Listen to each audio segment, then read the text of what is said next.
Welcome back to Film Breaks and Hot Takes, where we break down a movie and go over a hot take. My name is Javen Patel. And I'm Ryan Wall. Today, we're going to be covering Dune 1 and Dune 2. So, Ryan, what are your thoughts on the movie? I love the movie. I thought it was, a generational movie. I love the story. I love the characters. I love the action. It's really one of my favorite movies of all time.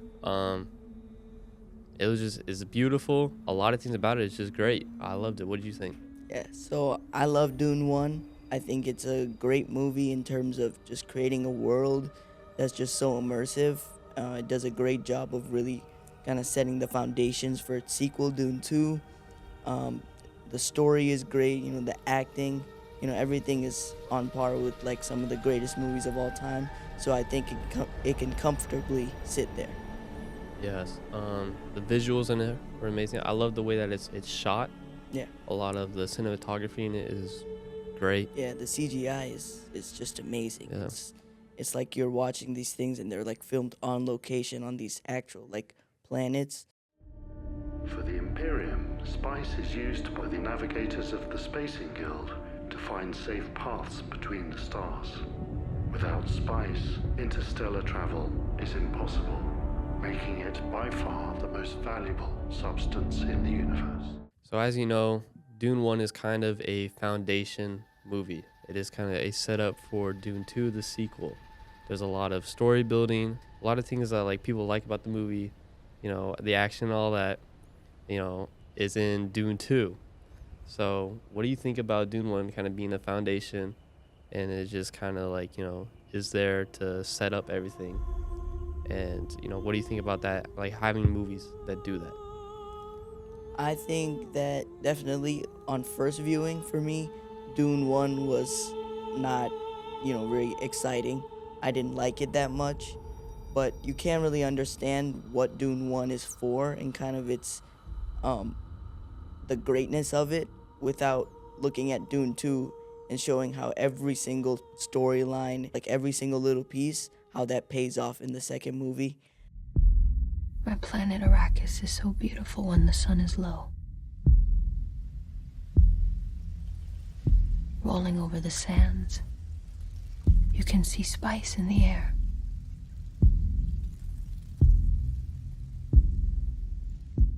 So I think that it does a great job. It's a very unorthodox movie in the way that it's like expensive. It's not the kind of movie you would make just half of a story with the amount of budget and skilled artists in like the film industry.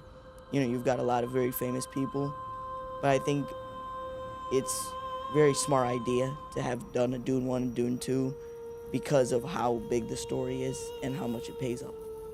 Yeah, it is 2 hours and 35 minutes long just for it to end on a cliffhanger. Yeah. So it is a long movie for just setup, but it is good. I liked it a lot. Even though it is just a setup movie, I still really enjoyed it. I thought it was, a very different movie, just the whole environment and whatnot that you see, that the whole world of Dune is very different. It's like watching Star Wars for the first time. By the grace of Shaddam IV of House Corino, ascendant to the golden lion throne of Padisha, Emperor of the known universe, I stand before you as herald of the change. It's very different. It was very cool seeing like this different story. It's something new, Mm-hmm. So I like that. Yeah, definitely. I did watch this again after I watched it the first time, and I found myself, I was much more invested in the story than I was the first time. It also is a little complicated, so it's good to go in with the hindsight knowledge. Mm-hmm. Yeah, I've also seen Dune 1 3 times. Yeah. So I enjoyed it. The 2 times I watched it, the third time I got a little bored, because I kind of knew what was going to happen, but I loved it a lot.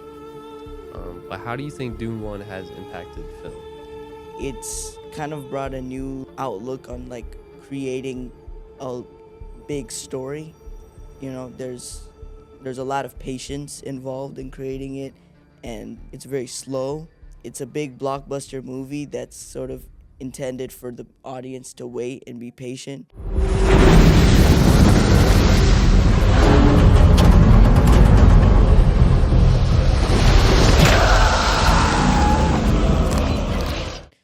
it's kind of like, in a way, bringing back, those old movies where they're slow and you have to wait for the build-up.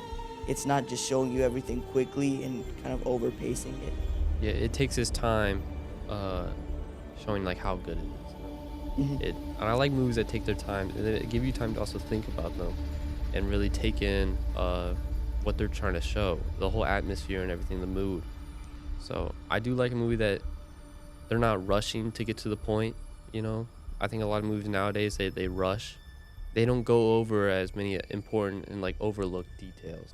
Dune kind of shows you that those little things, the little things that make it like, intricate and that make it different and unique. They go into some of the story and the lore and, the history and whatnot, but they don't go into it too much to where it's too boring and then, they go over something like for too long. That can also go into the pacing of the movie. The pacing, I think, was good. They did in Dune 1, the pacing in the beginning was it was long when they first got to what's the planet? Arrakis. Yeah, Arrakis, right, yeah. When they first got there, it was very long, stayed in that kind of boring atmosphere. There wasn't much going on. There wasn't much action. It was just a lot of, setting the setting, or laying the foundation for the setting and the characters and all that.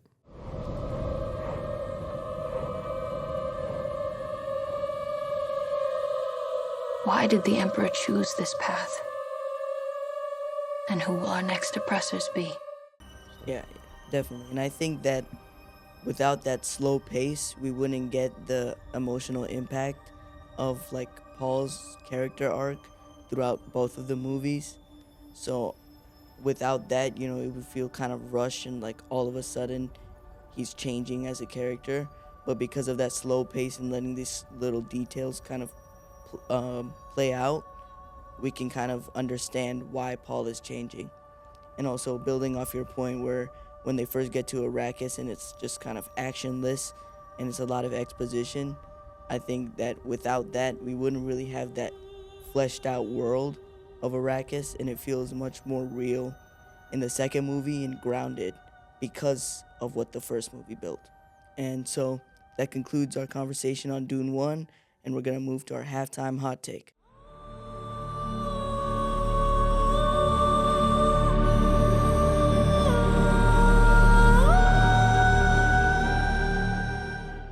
Welcome to our halftime hot take. Today our hot take will be, did Star Wars copy Dune? So we have a photo, which is a newspaper article. And it says here that there are claims that Star Wars stole its ideas from Dune. So a quote here is that Herbert, who is the writer of Dune, and many other science fiction writers and buffs believe the similarities between Dune and Star Wars are too close to be coincidental. Ryan, what do you think? I think he's got a point. There were times when I was watching Dune, I thought, wow, this is very similar to Star Wars. I mean, with the two desert planets, Arrakis and Tatooine, very similar. Paul Atreides and Anakin Skywalker, two very similar characters who were supposed to be the chosen ones that, had great prophecy. They say that, they had powers that no one else had. And then they became too greedy with power and became like a dictator. Very similar characters, very similar storyline as well. I do think that Star Wars copied Dune a little. No! You're with him! You brought him here to kill me! No! Let her go, Anakin. I am Paul Muad'Dib Atreides, Duke of Arrakis!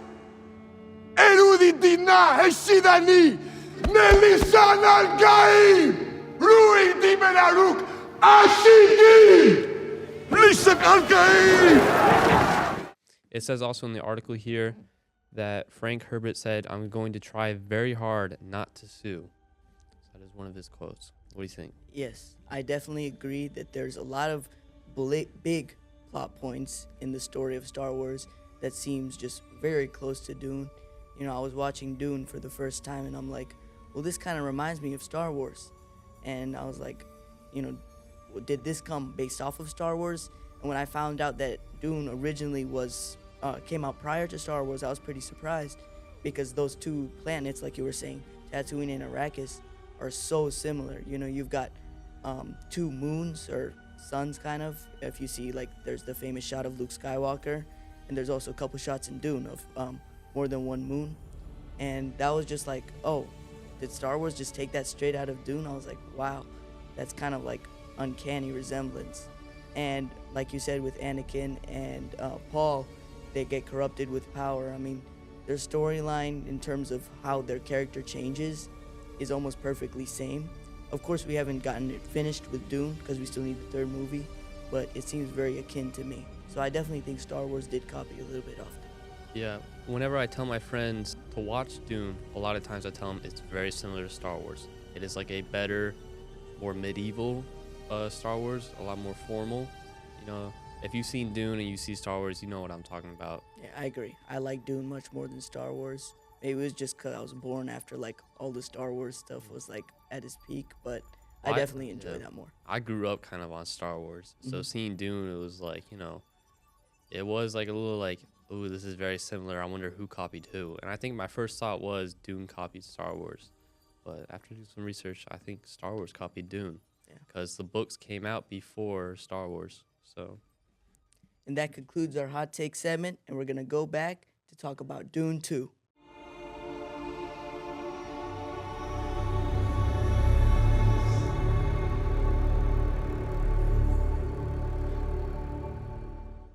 welcome back. Thank you for listening to our hot take. We will now be talking about Dune 2. Shavin, what are your thoughts on Dune 2? I love Dune 2. I think it's an amazing movie. In terms of science fiction, it's one of the greatest movies of our time. I think it's going to go down as something like The Empire Strikes Back when we grow up. You know, looking back on it in the movie theater to experience something that amazing, it's just once in a lifetime. I don't think it'll be as big as The Empire Strikes Back. Star Wars was huge. They had people lining out like for, you know, blocks for us to get into that movie. So I think Dune 2 is really good. I don't know if it'll be as big as Star Wars, you know. I don't think the Dune franchise will be as big, but I think it's better than Star Wars, you know. Yeah. But it was really good. It was a good movie. I loved every second of it. I watched it twice now in IMAX. So I really enjoyed every second of it, you know. It was a great movie all around. It's a great movie. And just one of the parts that I love about Dune 2 is the sound. There's a lot of parts in there which, especially in IMAX, the seats are literally vibrating like the thumper when they're calling for the worms. You know, it's such a small thing, but it's, you know, hitting the sand, and every time the entire like room just starts shaking.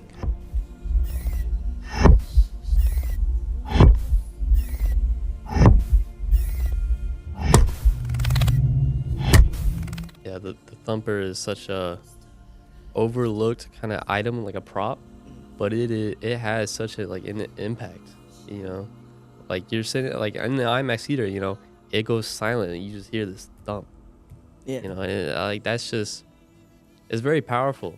You know, it's very powerful. So I liked it a lot. The sound though, and the whole movie is great, especially in IMAX.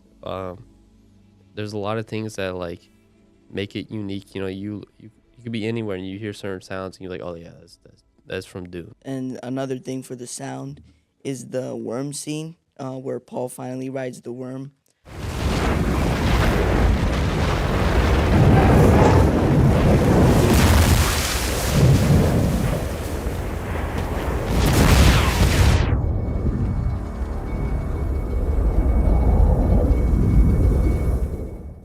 I think without the sound design being that good, that scene wouldn't have as big of an impact as it really did, because, you know, you've got this sort of drowning effects as if Paul is like drowning in the sand and he's just like suffering, and I love that because there's the rumbling and everything. I'm like, what is going on right now?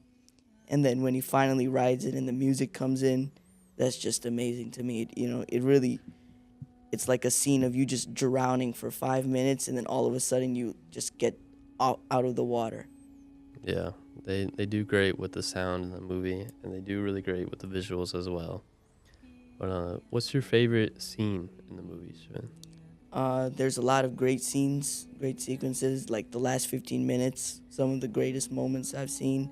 But I think that my favorite scene personally would be the opening one, where there's kind of a solar eclipse, and so the entire screen is just like an orange hue. I just love that a lot because, like, aesthetically, it's just so fun to watch. And It's visual. Oh my, never mind. Forget that. yes, it's visually pleasing. And I think he does a great job of just kind of setting the suspense of the entire movie and kind of really getting the viewer ready for the action that's about to happen as compared to the first movie. I'd have to say my favorite scene is either got to be when Paul first rides the worm or when he yells at silence. Two very impactful and powerful scenes. You know, Paul with the worm, you know, when he first rides the worm, that's him kind of joining the society. You know, what was the people called? The Fremen. The Fremen, yes. When Paul, you know, rides the worm is him joining the Fremen, him becoming a part of their people and joining their culture. But you know, when he also yells out silence to the Reverend Mother, that's a very powerful scene. That is, you know, I still see stuff on TikTok and the internet all about that scene, the silence scene. There was a whole you know, joke about it. You know, kids going up in their cafeteria and yelling out silence. You know, that was a very powerful scene. So, I mean, those two got to be my favorite. Yeah. It's hard to just pick one. hmm So, And just kind of building off of our favorite scene, I think that what part of what makes that, you know, so powerful is the messages that come along with it in the movie, such as like how spice kind of is an allegory for power, because as the story goes on, you know, everyone's fighting for power, and Paul kind of drinks the like the worm's blood, which makes him kind of enlightened, and so he's gained this power, and so he kind of turns to the dark side. So that shows how, you know, power can corrupt you if you aren't careful with it. yeah, there was also not only the spice, but the blue juice. I forget what it was called. But you know, the blue juice also was a way for them, for like outsiders that weren't Fremen, for them to kind of become Fremen in a way. That kind of, they gave them the blue eyes and whatnot, and it also like opened their mind. It was kind of a drug. It, you know, it's like a hallucinogenic drug. You know, we saw the scene where Paul, he takes it, and you know, all of a sudden his complete character changes. You know, he goes from this guy that was, you know, more laid back. He was an outsider. He was someone that was just seeking the help of the Fremen, to where then he takes the blue juice and all of a sudden he becomes this powerful dictator that takes over the Fremen. Even though, I mean, the Fremen, most of them said he was the Muad'Dib, the Messiah. So he didn't, like, you know, take him over, but, you know, they wanted it, I guess. Yeah, and I think that there's also like a lot of messages about religion in it, how that can kind of be used to manipulate people, because of course people believe in the Muad'Dib, and so kind of that storyline of how the Reverend Mothers are pushing that idea of Paul being the Muad'Dib to kind of control the Fremen so they can get power over Arrakis. So kind of like, it's just amazing to me how the director and just everyone that worked on the movie was able to, you know, use this story to get across these ideas of power and religion and politics, and kind of make that relate to today's world, even though the story is just so otherworldly. We also find out in Dune 2 that Paul is more of a chosen one, because he was originally not supposed to be a male. He was supposed to be a female. And they explained that in the second movie that Paul's mother was supposed to give birth to a female. You know, because he is actually the first male with the power. I forget what the power is. Yeah, he was the first. He was the first son of a Reverend Mother. Yes, and he would, you know, he had the power of the voice. So, you know, he was. Even that was also kind of in line with him being the Muad'Dib. along with the movie, I think the biggest part of it for me was the visuals. Yes. There's so many great visuals in there that have an amazing impact on the story. My favorite one personally is the scene where Paul is kind of on the rock and he's holding his knife up and everyone is cheering for him. That's kind of just his rise to power. I absolutely love that scene because visually, he's above all these people and they're so small, but he's huge in the screen. And that scene just like emotionally, you're like, wow. You've seen Paul as like this little kid, and before before he's even seen Arrakis, and then now he's there and he's like the king. Mm-hmm. There's a lot of amazing visuals and impactful scenes in both movies, and I think that's what makes them very unique. Well, that's what makes them very critically like acclaimed. I don't know what I just said. But anyways, moving on. So another visually amazing and impactful part of the Dune 2 was the black and white planet. The one that what was the house? The Harkonnen. The Harkonnen's planet. It was very different. All of a sudden, you go from this very colorful movie and a colorful like Arrakis. Even though Arrakis is a desert, it's still very colorful. Also into a black and white planet, and you get to see also these very pale white people. And it's very different. You go from this very colorful, amazing, beautiful planet to also a very bland and kind of scary planet. With these pale people and whatnot.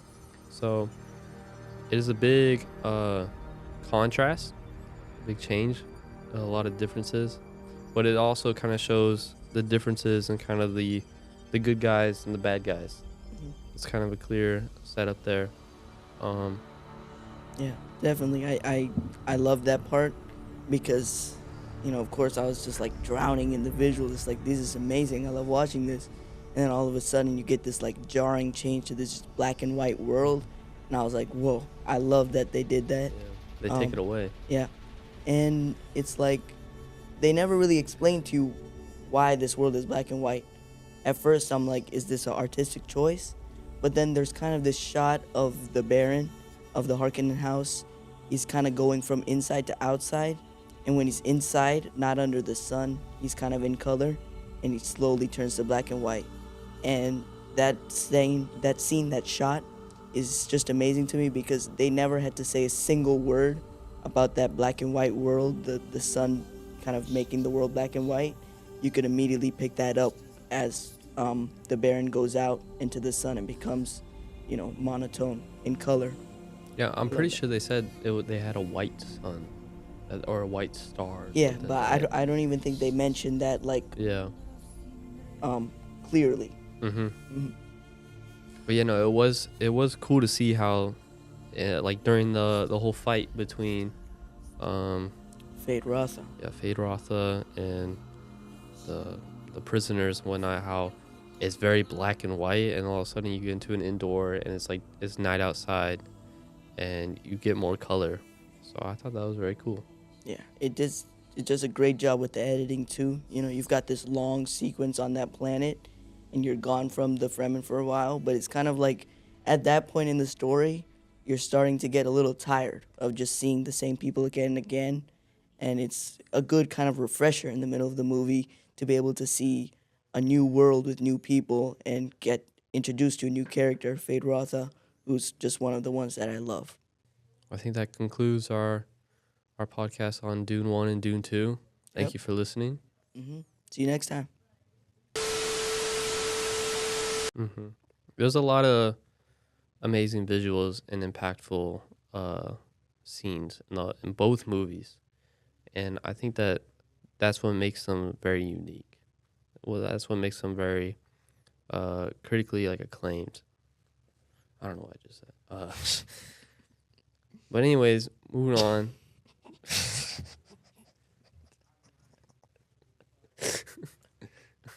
All right. What do we want to say now? All